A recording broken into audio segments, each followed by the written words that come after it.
Europe 1 Soir Week-end. 19h, 21h, Pascal de la Tour du Pin. Nous parlions de Jean-Luc Mélenchon il y a un instant, qui se trouve place de la République pour un rassemblement pour dénoncer les actes anti-musulmans. Vous me disiez, Paul Melun, qu'il y avait un petit œil sur les réseaux sociaux, que Jean-Luc Mélenchon en faisait beaucoup au moment où nous parlions. Oui. Vous savez, Jean-Luc Mélenchon est un homme qui est... On ne peut pas lui retirer son talent oratoire, mais il a aussi c'est un homme de spectacle, c'est un showman aussi. Voilà, et en ce moment, racontez aux auditeurs d'Europe 1 ce que vous avez vu. Il a enlacé une dame, manifestement, il était en pleurs...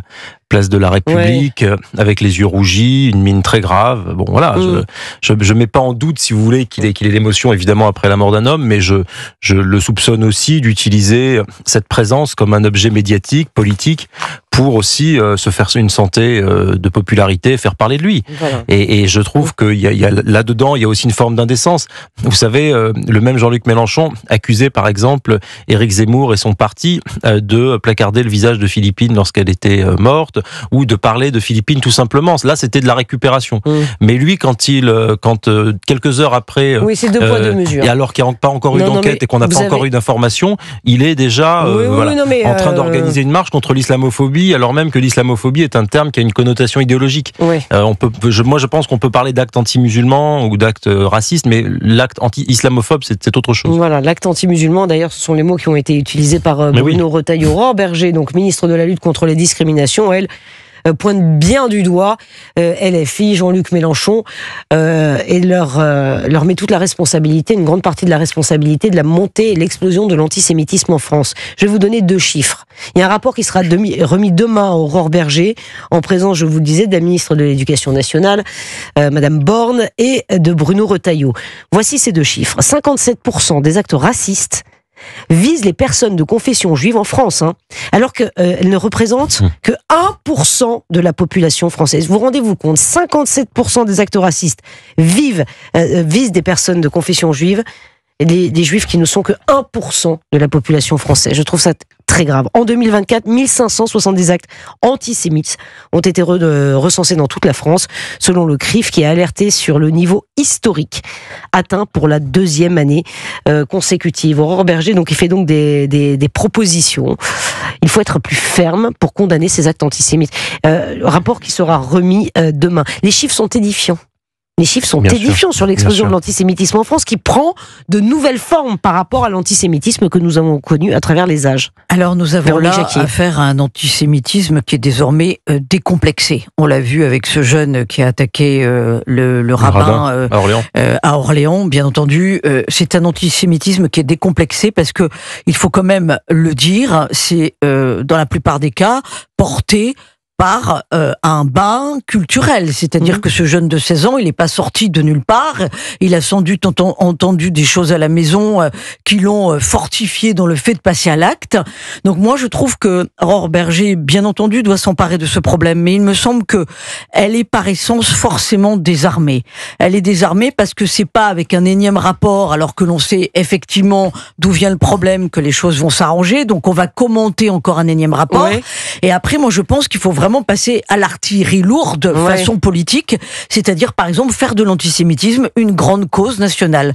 J'avais déjà évoqué ce sujet après l'attentat contre la synagogue de la Grande Motte. Souvenez-vous, au mois d'août dernier, le 24 août, vous avez quand même un homme qui arrive, qui se filme avec le drapeau palestinien autour de lui. Donc voilà, là aussi un antisémitisme décomplexé, mettant le feu à la synagogue. Et quoi, on a entendu tous les politiques s'exprimer, pour certains pousser des cris d'orfraie, plus jamais ça. Emmanuel Macron a dit c'est intolérable dans notre pays. Et puis quoi, qu'est-ce qui s'est passé? Rien comme d'habitude. D'ailleurs, est-ce que vous avez entendu parler de la condamnation dont a écopé cet homme qui a mis le feu à la mosquée de la synagogue de la Grande Motte? Non, on n'entend plus parler. Donc on tombe dans une sorte de relativisme. Et je pense que surtout la justice prend du temps pour prendre des décisions. Oui, alors là, pour cette raison qu'on ne connaît pas l'issue. Il y a quelque chose de nouveau, me semble-t-il, justement avec Orléans, c'est que la justice est allée vite. On a communiqué rapidement. Le jeune de 16 ans a écopé quand même de plus d'1 an de prison ferme. Donc c'est pas rien. Donc on voit que les choses bougent. Mais il me semble qu'il faut que les choses bougent sur le plan politique. C'est-à-dire vraiment culturellement faire de l'antisémitisme une grande cause nationale. Vous allez me dire, elle fait des propositions, Aurore Bergé. la création d'un nouveau délit relatif à la provocation, à la destruction ou à la négation d'un État internationalement reconnu, évidemment celui d'Israël.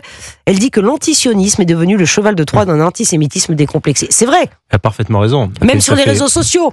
Oui, mais vous savez, aujourd'hui, vu qu'on n'a pas le droit de dire qu'on est anti-juif, on dit que je suis antisioniste. Oui, c'est exactement ça. C'est la même chose. Oui, c'est la même chose sur les réseaux sociaux. C'est pour d'ailleurs, la plupart ne savent même pas ce que c'est que le sionisme, ne connaissent pas ses racines très anciennes, ne savent pas ce qui a abouti à la création de l'État d'Israël. Enfin, il ne s'agit pas là de faire un cours d'histoire, mais c'est vrai que beaucoup d'entre eux ont aussi une grande inculture sur les raisons qui ont poussé à la création d'Israël.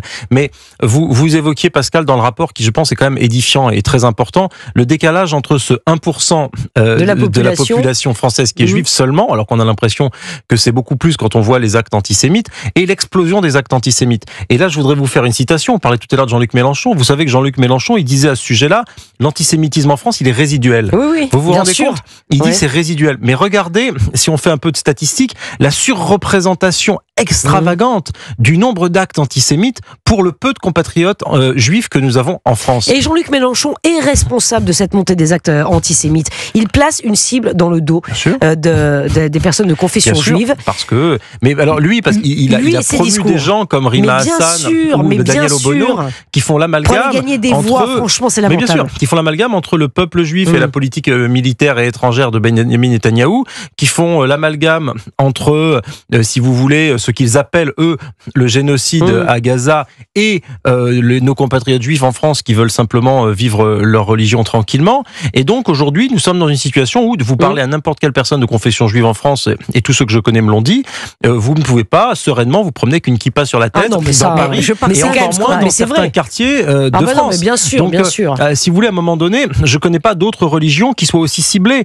Il y a beaucoup d'actes christianophobes, mais je crois que vous pouvez vous promener à un prêtre en soutane ou une bonne sœur. Attention, avant pas qu'il y ait quand même 3 prêtres qui ont été agressés. Non, mais vous avez raison. Vous avez raison. L'explosion où, par exemple, une femme voilée, j'ai pas l'impression que si vous êtes une femme voilée, que vous vous promenez en France, vous risquez votre vie. Alors, il peut y avoir des exceptions. Dans les deux cas que je cite, bien sûr, il faut être prudent. Mais il est vrai que se promener en kippa dans Paris ou en Seine-Saint-Denis, c'est risqué pour sa vie. Elle fait une autre proposition, réviser la loi de 1881. Vous évoquiez effectivement, Véronique Jacquier, le fait de resserrer la vis pour sortir les 5 infractions à caractère raciste et antisémite du droit de la presse pour les intégrer dans le droit commun. Écoutez, moi je pense qu'on peut faire tout ce qu'on veut sur le plan législatif, on peut créer encore de énièmes délits, ça ne va rien résoudre au fait qu'il y a un antisémitisme qui naît à la maison, qui est culturel. Regardez, les Juifs ont disparu de la Seine-Saint-Denis, voilà, donc il y a un moment, il faut quand même en tirer les vraies leçons, donc il faut étudier les causes de la montée, de la genèse de cet antisémitisme. Vous pouvez prendre toutes les lois que vous voulez et tous les délits, vous n'empêcherez pas un jeune qui entend dire à la maison que la Shoah n'a jamais existé, de contraindre son prof à dire oui, la Shoah n'a pas existé. Comment vous luttez contre ça quand on vous apprend cela à la maison? Donc on comprend bien que le sujet est politique et qu'il est culturel, mais que c'est pas avec des injonctions et de la coercition qu'on va y arriver. C'est avec une force de proposition, une vision pour la France. Non, mais il faut une vision pour la France auquel vous faites adhérer tous les musulmans de France, me semble-t-il. Non, mais c'est ça. Mais la montée de l'antisémitisme est mondiale. Le pape François, on a parlé. Tout à fait. Alors bien sûr, chez nous, voilà, c'est incarné par LFI. Et les frères musulmans, évidemment, sont aussi impliqués en sous-main dans la montée de l'antisémitisme pour fracturer toutes les sociétés. L'islamisme, en tout cas, est par essence profondément antisémite. Vous savez, quand vous regardez, je crois que c'est notre ami Nathan Devers qui m'en avait parlé, et qui m'avait donné ces chiffres aussi, que après j'ai pu vérifier sur les observatoires dédiés. Regardez le nombre de juifs qu'il y a dans les pays arabo-musulmans par rapport à jadis. Il y avait en Algérie, jadis, une très forte communauté juive. Aujourd'hui, c'est 0. Donc, à tous ceux qui accusent Israël de coloniser les antisémites, de coloniser le monde entier, de coloniser les pays, etc., il suffit juste de regarder le nombre de juifs qu'il y avait par pays musulman il y a un siècle, et le nombre de juifs qu'il y a par pays musulman aujourd'hui, qui sont pas dizaines et de dizaines de milliers, quelques centaines aujourd'hui, dans des conditions parfois déplorables. Donc, évidemment, l'antisémitisme n'est pas un phénomène, malheureusement, franco-français, mais la France étant un pays mondialisé où les frontières ont été abaissées, nous avons importé un antisémitisme venu d'ailleurs. Il y avait un antisémitisme bien français jadis, mais il a été en perte de vitesse totale. Bon, en tout cas, on verra ce que donne ce rapport. Il y a une volonté, en tout cas, d'Aurore Berger. Non, mais c'est important. Et puis, c'est important qu'on en parle parce qu'on a tendance à... Alors, pas nous ici à Europe 1, bien sûr. Non, on en parle régulièrement, d'ailleurs. On en parle régulièrement parce qu'il ne faut rien lâcher. Et on pense effectivement à tous nos compatriotes de confession juive qui vivent... Enfin, on ne peut pas vivre en France quand même avec une boule au ventre. Non, mais c'est terrifiant. Quand même inadmissible. Quand vous êtes en démocratie, que vous êtes un pays en paix, vous savez, on invoque tout le temps les valeurs de la République. C'est pas moi qui vous dis le contraire, je suis un républicain fervent et j'ai écrit là-dessus. Donc moi je suis pour la République, mais la République elle doit protéger ses enfants. Quand vous vivez dans ce que l'on appelle une démocratie libérale, c'est-à-dire la France, on peut pas tolérer de ne pas être en paix et que comment dirais-je, un juif qui se promène dans la rue ait peur pour sa vie, pour celle de ses enfants, de son épouse, de ses grands-parents. Enfin, on est revenu quoi dans les années 30. Donc, non, c'est terrifiant et il faut agir et c'est bien que l'État s'en saisisse. Et vous vous rendez compte, on est une personne de confession juive, mais c'est un Français. Oui, bien sûr, mais bien sûr. On revient à ce qu'on disait, on ne peut plus pratiquer sa religion. Nous sommes dans des divisions sereinement. Terrible. C'est inadmissible. C'est inadmissible.